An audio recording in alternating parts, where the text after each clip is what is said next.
आज बच्चों हम लोग केमिस्ट्री का सबसे इंपॉर्टेंट चैप्टर को पढ़ा जाएगा जिसका नाम है थर्मोडायनेमिक। क्या नाम है इसका? थर्मोडायनेमिक। थर्मोडायनेमिक का मतलब क्या होता है हिंदी में बोले तो थर्मोडायनेमिक का मतलब होता है उष्मागतिकी। ठीक है, यानी कि ब्रांच, ये साइंस का वो ब्रांच है, केमिस्ट्री का वो ब्रांच है जिसमें हम लोग इसके हीट के बारे में पढ़ेंगे, इसके वर्क के बारे में पढ़ेंगे, सारे डाटा को कैलकुलेट करेंगे, न्यूमेरिकल सॉल्व करेंगे इस चैप्टर में। ठीक है, तो थर्मोडायनेमिक होता क्या है? Thermodynamics is the process of which deals with the study of heat and energy. मैंने क्या बताया? थर्मोडायनेमिक उष्मागतिकी वो है कि जिसके अंतर्गत हम लोग किसको पढ़ेंगे? हीट और एनर्जी के बारे में पढ़ेंगे। थर्मोडायनेमिक जो होता है हमेशा इंफॉर्मेशन देता है फ्लो ऑफ हीट के बारे में, यानी कि जो हीट का फ्लो होता है, हीट कैसे पहुंच रहा है, कैसे उसका परिवर्तन हो रहा है, वो थर्मोडायनेमिक बताता है। ठीक है, मैं डेफिनेशन लिख दे रहा हूँ, वो समझा दे रहा हूँ थर्मोडायनेमिक्स क्या है। डेफिनेशन देखेंगे तो thermodynamics is the process of which deals with the study of heat and energy, and thermodynamic give also information of flow of heat।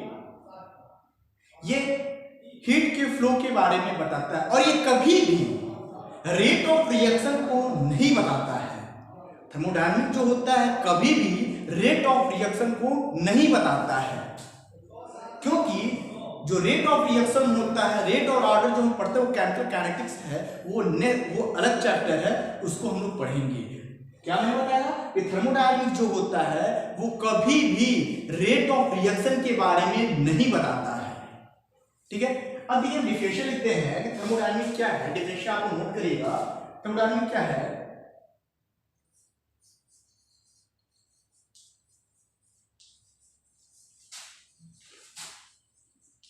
Thermodynamic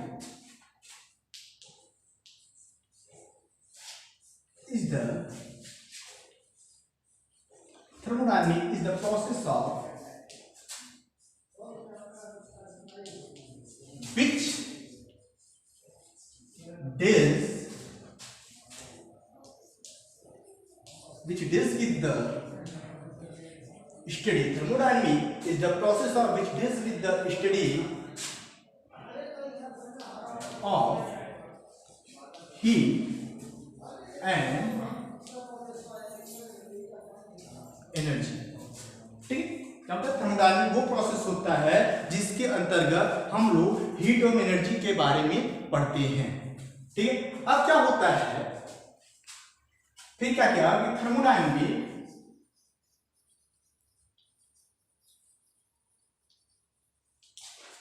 give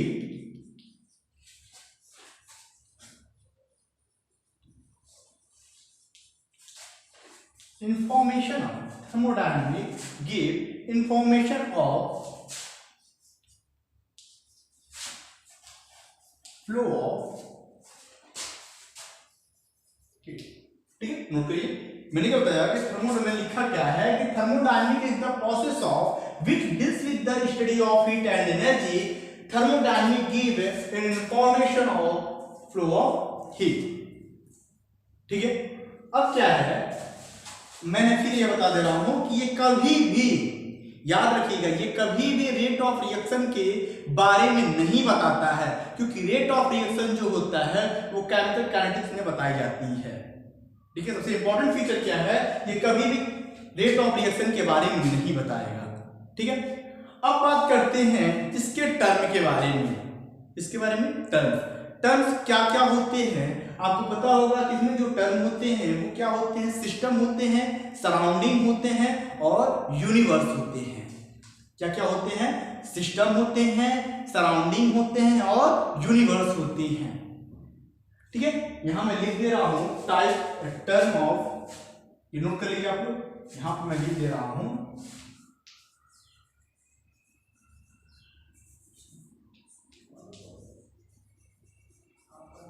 term of thermodynamic. Term of thermodynamic. ठीक है, term में क्या क्या बताया? तीन चीज मैंने बताया। थर्मोडायनेमिक्स में मुख्यतः तीन चीज है। क्या क्या है? सिस्टम है, सराउंडिंग है और यूनिवर्स है। क्या क्या है? पहला क्या है? पहला है आपका सिस्टम, सेकेंड है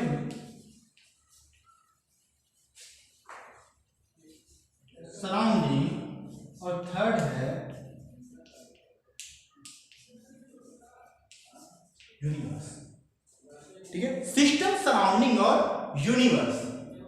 अब बात करते हैं सिस्टम क्या होता है। देखिए, सिस्टम जो होता है वो पार्ट ऑफ यूनिवर्स होता है। क्या होता है? ये पार्ट ऑफ यूनिवर्स होता है। जैसे कि थर्मोडायनामिक के सिस्टम के बारे में बात करें कि जैसे ये मान लीजिए ये रूम है, ठीक है, ये रूम क्या है? आपका सिस्टम है। इस कॉलेज का या इस क्लासेस का जो क्या है, ये एक सिस्टम है, एक छोटा सा पार्ट है, एक यूनिट है। और इसके बाहर का जो पार्ट होगा वो उसको क्या कहलाएगा? सराउंडिंग कहलाएगा। यानी कि सिस्टम की जो बात करते हैं, मैंने बताया सिस्टम क्या है कि जैसे कि मैं यहां पर कोई सिलेंडर लिया, यहां पर कोई सिलेंडर है, ठीक है, तो इतने का, ठीक है, इतने का क्या है? ये क्या है? आपका सिस्टम है। और एक बात याद रखिएगा कि थर्मोडायनामिक का जो कैरेक्टर होता है वो दो होता है, दो पे डिपेंड करता है। क्या क्या? हीट और अमाउंट या मास। हीट, अमाउंट या मास पे। अब यहां देखिए, सिस्टम तो आपको समझ में आएगा, system is the part of universe, ठीक है, system is the part of universe, ठीक है, जिसमें हम लोग थर्मोडायनामिक का स्टडी करते हैं। थर्मोडायनामिक का स्टडी करते हैं, वो थर्मोडायनामिक का सिस्टम कहलाता है। सराउंडिंग क्या होता है कि आउट या rest part of system, rest part of system are known as surrounding. यानी कि जो सिस्टम का बाहर का जो पार्ट है वो क्या होगा? उसका सराउंडिंग कहलाएगा।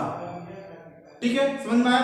अब जैसे आपको एग्जांपल बताते हैं कि एक फैन है, एक रूम में फैन है, ठीक है, उस फैन का जो फैन है वो क्या है? सिस्टम है। वो फैन क्या है? आपका एक सिस्टम है। और उस फैन से लगने वाली हवा, जितनी दूरी में उसकी हवा लगेगी वही उस सिस्टम का सराउंडिंग कहलाएगा। यानी कि जितने में ही, थर्मोडायनामिक के भाषा में बोला जाए कि जितने में ही हीट एनर्जी या अमाउंट का ट्रांसफर हो सके, हीट एनर्जी अमाउंट का ट्रांसफर हो सके, वही उस सिस्टम का सराउंडिंग कहलाएगा। और आपको पता होगा यूनिवर्स का मतलब होता है विश्व। विश्व क्या होता है? सिस्टम और सराउंडिंग मिलके ही यूनिवर्स बनाते हैं। क्लियर हो गया? मैंने क्या बताया? टर्म तीन होते हैं, सिस्टम होते हैं, सराउंडिंग होते हैं, यूनिवर्स होते हैं। सिस्टम क्या होते हैं? सिस्टम जो होता है यूनिवर्स का पार्ट होता है। सिस्टम थर्मोडायनामिक का सिस्टम जो होता है, जिनमें हम लोग थर्मोडायनामिक का स्टडी करते हैं, वो थर्मोडायनामिक का सिस्टम कहलाता है। सराउंडिंग क्या होता है? The rest part of the system are called surrounding. What is the universe? Universe system plus surrounding are known as universe. ठीक है, नोट कर लीजिए आपको। ठीक है, अब आप लोग इसको नोट कर लिए।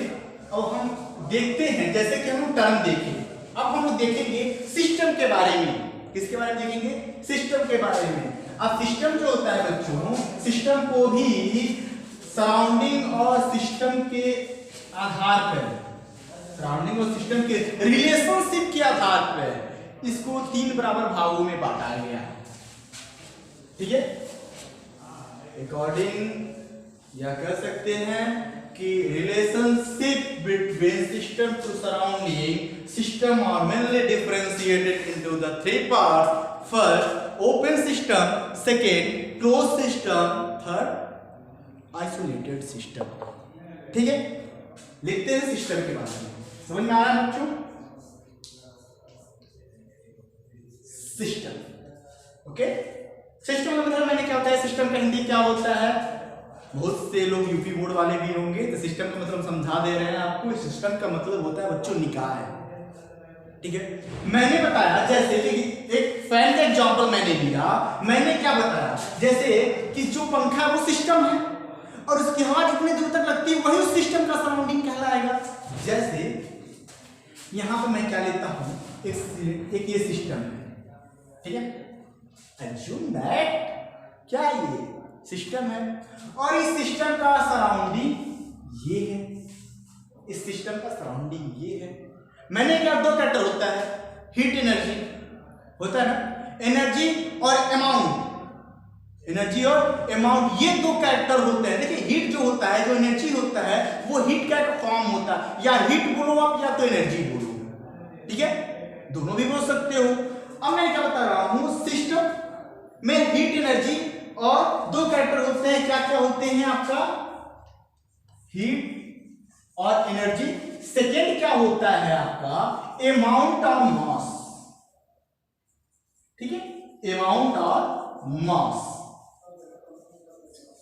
ठीक है, ये दो कैरेक्टर होते हैं। अब ये जितना भी हम लोग पढ़ेंगे इन्हीं दो के आधार पर पढ़ेंगे। ये समझिए कि इसका ब्रह्मास्त्र है, ठीक है, क्या है इसका, ये ब्रह्मास्त्र। मैं बात करता हूं हीट के बारे में, हीट और अमाउंट के बारे में। हीट और अमाउंट को लेकर, इस कैरेक्टर को लेके और सिस्टम और सराउंडिंग के रिलेशनशिप के बीच में लेके सिस्टम को 3 बराबर भागों में बांटा गया।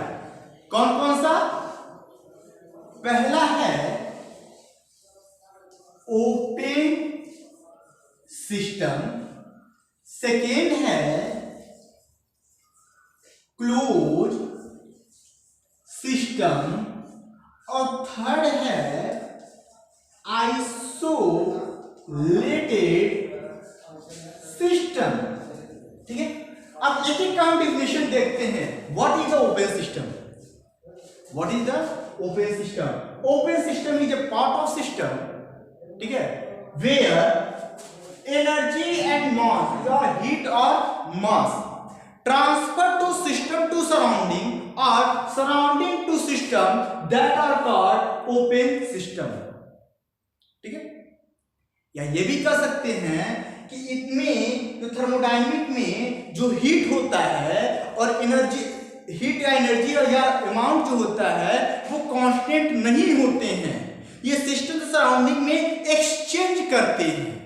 जैसे कि मान लीजिए सिस्टम है, ठीक है, इस सिस्टम में कोई ना कोई इसकी एनर्जी होगी, कोई ना कोई इसका अमाउंट होगा, ठीक है, कोई ना कोई एनर्जी होगा, कोई ना कोई अमाउंट होगा, ठीक है। अब ये क्या होता है, जैसे ये जो एनर्जी है वो सराउंडिंग में जाए, सिस्टम क्या, ये जो एनर्जी है वो सराउंडिंग में जाए और सराउंडिंग से क्या हो जाए, फिर सिस्टम में जाए, वो क्या कहलाया आपका फ्लो सिस्टम। या दूसरा हम डेफिनेशन, दूसरा हम एग्जांपल देखते हैं, बेस्ट एग्जांपल, वो क्या होता है, जैसे कि आप एक बीकर लिए, ठीक है, अभी देखो ये आप क्या लिए, बीकर लिए, ठीक है, ये बीकर है। अब बीकर में आपने क्या लिया, वाटर लिया, क्या हो गया, ये वाटर हो गया, इस पर कुछ नहीं रखते आप लोग। अब क्या करते हैं, अब यहां से हम 100 डिग्री सेल्सियस टेम्परेचर देते हैं, कितना देते हैं, 100 डिग्री सेल्सियस, ओके। अब बताइए इसमें ना कोई तो एनर्जी होगा, इस वाटर के पास एनर्जी होगा, ठीक है, और साथ ही साथ इसका एक अमाउंट होगा, आप कितना लिए, 100 ml लिए, ठीक है, या 1 ml लिए, कोई ना कोई अमाउंट तो फिक्स होगा, अमाउंट होगा ही, क्या क्या होगा, एनर्जी होगा या एनर्जी होगा या अमाउंट होगा, ठीक है। अब क्या होता है, अब देखिएगा, अच्छा वाटर को आप जब 100 डिग्री सेल्सियस पे बॉयल करते हैं तो आफ्टर दिस सम टाइम क्या होता है कि ये जो वाटर होता है ये वेपर के रूप में बाहर निकल जाता है, वेपर के रूप में बाहर, यानी वाष्प के रूप में बाहर निकल जाता है। अब देखिए, अब ये वाटर है, एनर्जी बाहर निकली, क्या हुआ, एनर्जी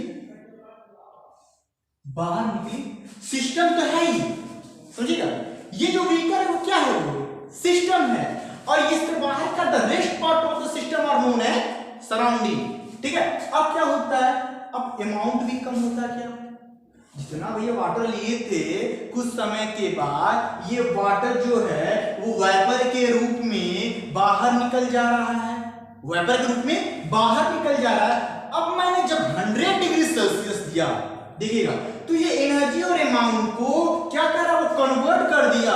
तो हमने डेफिनेशन क्या बताया था, open system is a part of system where both energy and mass transfer to the system system or surrounding to the system that are known as open system.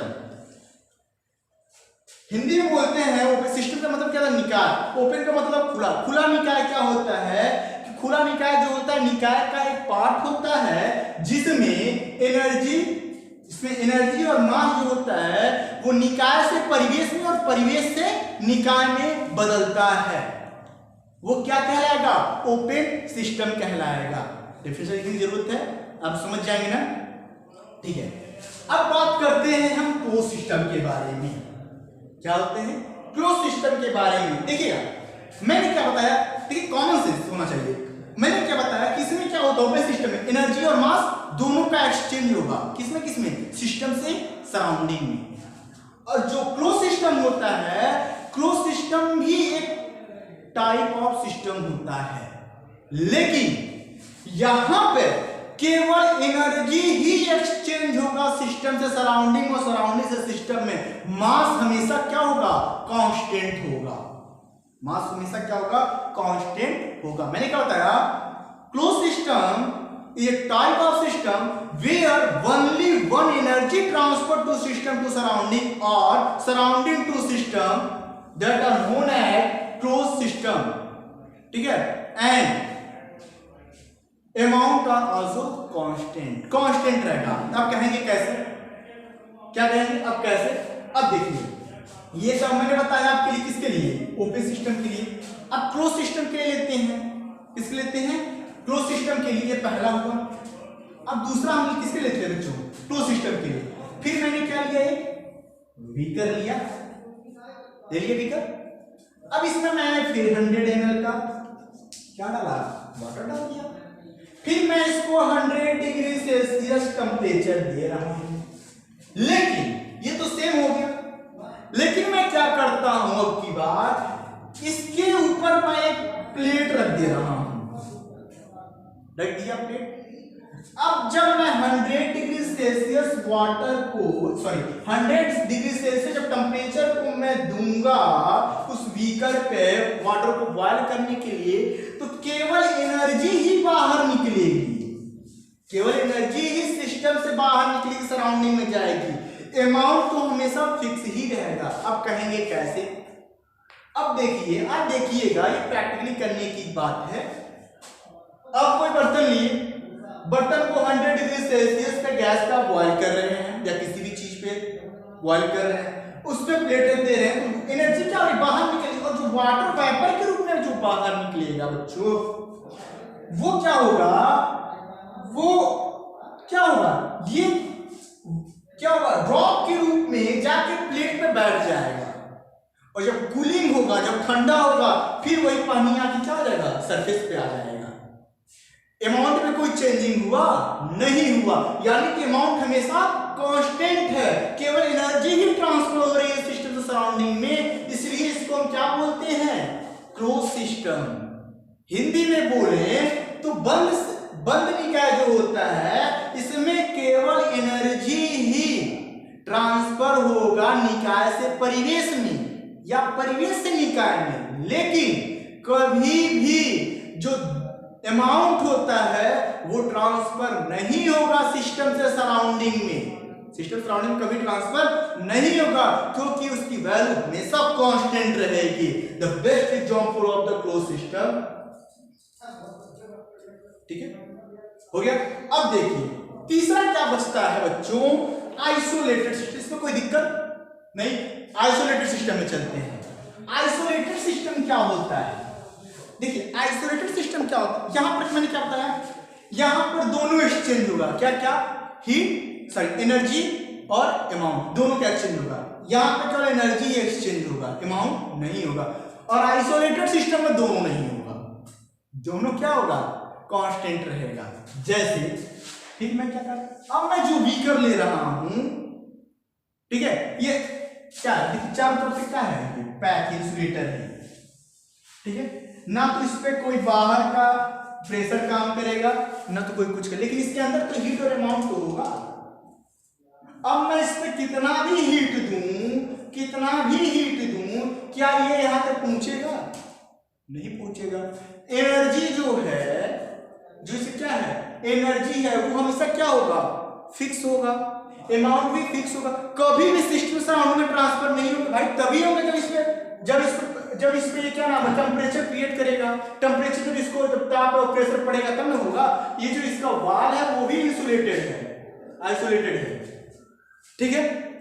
यानी कि इसमें क्या होता है आइसोलेटेड सिस्टम जो होता है, जो isolated system is a part of system where both energy and mass not exchange system to surrounding. या ये कह सकते हैं कि जो आइसोलेटेड सिस्टम होता है उसमें एनर्जी और अमाउंट या मास दोनों क्या होते हैं, कांस्टेंट होते हैं। क्या होता है क्लोज आइसोलेटेड सिस्टम कहलाता है। ओपन सिस्टम क्या होता है एनर्जी और मास दोनों का एक्सचेंज होगा। क्लोज सिस्टम में क्या होगा एनर्जी केवल एक्सचेंज होगा और मास में दोनों नहीं होगा, ठीक है। नोट कर लीजिए। आप बात करते हैं हम लोग किसके बारे में, प्रॉपर्टी के बारे में। किसी ने किसी के बारे में कुछ जानना हो तो उसके गुण के बारे में जानना जरूरी है। तो थर्मोडायनामिक पढ़ रहे तो थर्मोडायनामिक की प्रॉपर्टी क्या क्या है उसको पढ़ेंगे। किसके बारे में पढ़ेंगे, प्रॉपर्टी। हेडिंग डाल लेना आप लोग बच्चों, प्रॉपर्टी। समझ में आ रहा है ना आप लोगों को, यस या नो?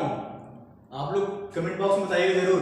प्रॉपर्टी में बता रहा हूं तो बच्चों थर्मोडायनामिक में जो प्रॉपर्टी होता है वो दो प्रकार का होता है। थर्मोडायनामिक में जो प्रॉपर्टी होता है वो दो प्रकार का प्रॉपर्टी होता है बच्चों। पहला तो ये कि जो केवल क्वांटिटी और अमाउंट पे डिपेंड करे वो, और दूसरा वो जो क्वालिटी और नेचर पे डिपेंड करे वो। ये दो क्वालिटी होते हैं, यानी कि कहते क्या है दो प्रकार की प्रॉपर्टी होते हैं बच्चों। फर्स्ट होता है आपका एक्सटेंसिव प्रॉपर्टी।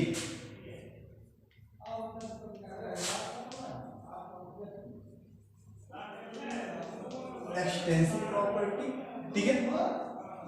दूसरा क्या होता है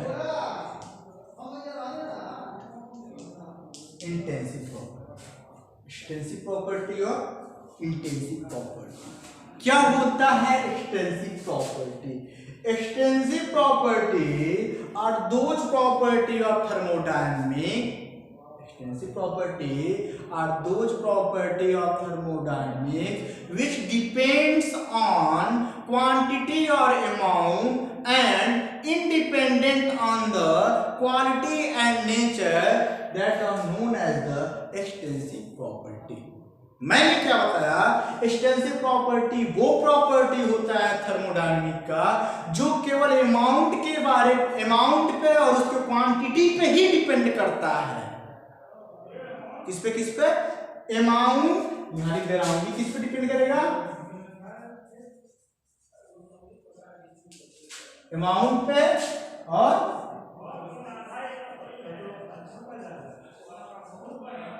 क्वांटिटी पे डिपेंड करे।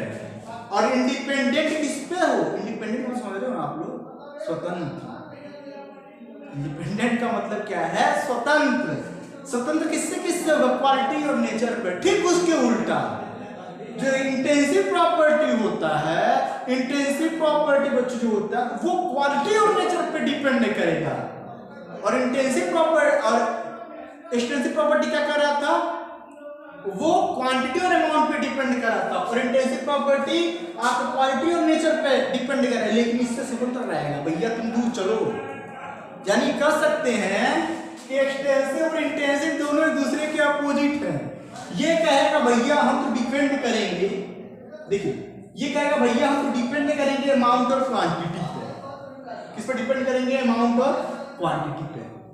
लेकिन इंटेंसिव कहता है कि तुम रहो अमाउंट और क्वांटिटी पे, हम तुम्हारे पे डिपेंड नहीं रहने जाएंगे, हम डिपेंड करेंगे क्वालिटी और नेचर पे। समझ में आया? इंटेंसिव कहता है भैया हम क्वालिटी और नेचर पे ही डिपेंड करेंगे, क्वांटिटी और अमाउंट पे नहीं करेंगे। और ये बोलता है गुस्सा के कि ये बोलता है कि हम अमाउंट और क्वांटिटी पे करेंगे और क्वालिटी और नेचर पर नहीं करेंगे। डिफरेंस समझ में आया? मैंने कहा था extensive property are those property which depends on the only one quantity और amount and independent on the quality and nature that are known as the extensive property. What is the intensive property? Intensive property are those property which depends on the only one quality and nature and independent on the amount और and quantity that are known as intensive property. यानी यहां ये किस पे depend करेगा? Quality, याद रखना, quality और क्वांटिटी, क्वालिटी और क्वांटिटी, ठीक है? क्वालिटी और ये नेचर पे डिपेंड करेगा। क्लियर हुआ बच्चों? अमाउंट क्वांटिटी पे ये डिपेंड करेगा, क्वालिटी और नेचर पे ये डिपेंड करेगा। अब बात करते हैं इसके एक एग्जाम्पल की। एग्जाम्पल की बात करते हैं, चलिए यहीं आगे देख लेते हैं। जो एक्सटेंसिव प्रॉपर्टी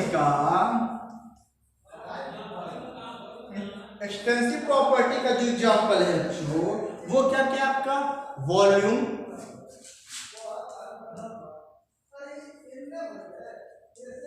मास, सब क्या है बच्चों? ये सब आपका एक्सटेंसिव प्रॉपर्टी है। मास तो पता ही होगा, मास क्या होता है कि अमाउंट होता है।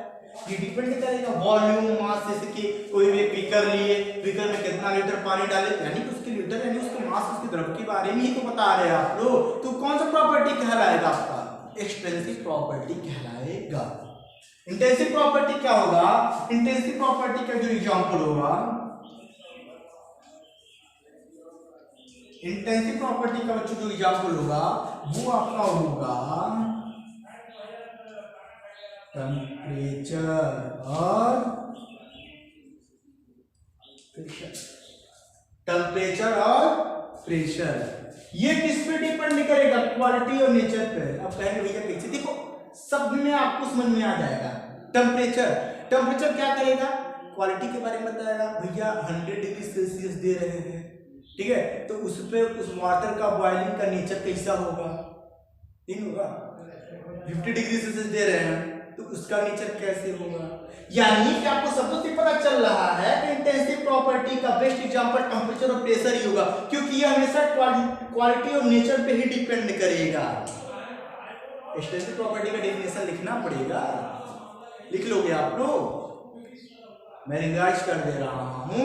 Extensive property are those property, आप लोग लिखो, आप लोग लिखो क्या? Extensive property are those property which depends on the quantity or amount, which depends on quantity or amount and independent on the quality and nature that are known as extensive property. Example: volume and mass, etc. ETC, ठीक है।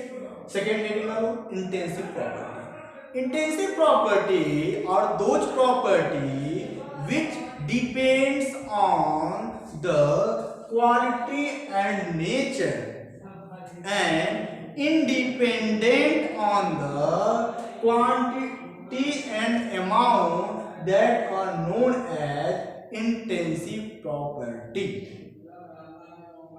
Best example of intensive property: temperature, pressure, etc. concentration भी कर सकते हैं, ठीक है, etc. हो गया? आप नोट कर लीजिए।